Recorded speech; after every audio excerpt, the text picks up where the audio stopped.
Welcome to the Pact Publishing course on Game Development Patterns in Unity 2019. I'm Abram Weave. I've been using Unity for over 10 years and have watched it grow into the industry titan it is today. I have an extensive knowledge of Unity's workings and apply this to my job as a Unity Live Help expert. This also gives me particular insights into some lesser-known quirks of Unity and an understanding of the systems that trip up even some seasoned users. Hello, I'm Robert Weeb. I've helped develop this course and will be narrating the sections on Unity's new dot stack, which includes coverage of Unity's ECS and job systems. I wrote my first game in 1979 for the TRS-80. It was written in BASIC. It was a maze game named Buffalo Jungle, which involved navigating your way through a jungle to your home. If you entered the line of sight of any buffalo, they'd move towards you, and you'd have to run away until they could no longer see you. I also have a lot of experience building complex enterprise systems with large teams, and have applied the experience I gained with those patterns to building this course material. Let's take a look at the contents of this course. We will be going from start to finish with a game as if we were working with a team, ensuring that Unity is set up properly to collaborate without strange behaviors as a result of merges or moving the project between machines. In Section 1, we will be using the Git source control system, then looking at Unity's specific ways to divide work amongst team members, including the much-awaited nested prefab system and moving data between scene files. In Section 2, we will take a deeper look at Unity's timing system. In real-time rendering, everything is on a deadline.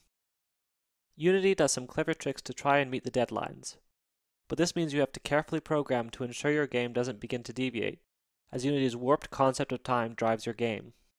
We'll then look at the ever-confusing coroutine and what it's actually doing, and then take a look at multi-threading and the classic limitations of Unity, leading into our discussion of the new job system. Section 3 covers the Unity job system, which allows us to process like bits of data in parallel. This can raise the performance of our game depending on the available hardware. So in Section 4, we'll take a look at Unity's animation system from the perspective of designers and animators, and then learn how to control animations programmatically using scripts. In Section 5, we will look at functionally decomposing your game into different subsystems that talk to each other. We will then apply these tools to saving and loading object states. This process is conspicuously absent from most Unity technology demos. In Section 6, we will look at turning on and off parts of your game based on what you're running on or building for. Then apply this to building editor scripts and toggling mobile controls. Finally, in Section 7, we will assemble the pieces we learned into the first level of our game, applying some techniques from earlier chapters so that we can get to work on our systems even if the art isn't ready. We will then take some time to tie up any loose ends about loading our game and making sure that the player is in a valid state for our new game. This course is for developers who already have some knowledge of C# and Unity. It is designed to be highly accessible and easy to understand with many diagrams, but it may be difficult to follow without some of this knowledge. We will be covering the things that you actually need to know to work in a team, and make tasks less repetitive to speed up your iterations.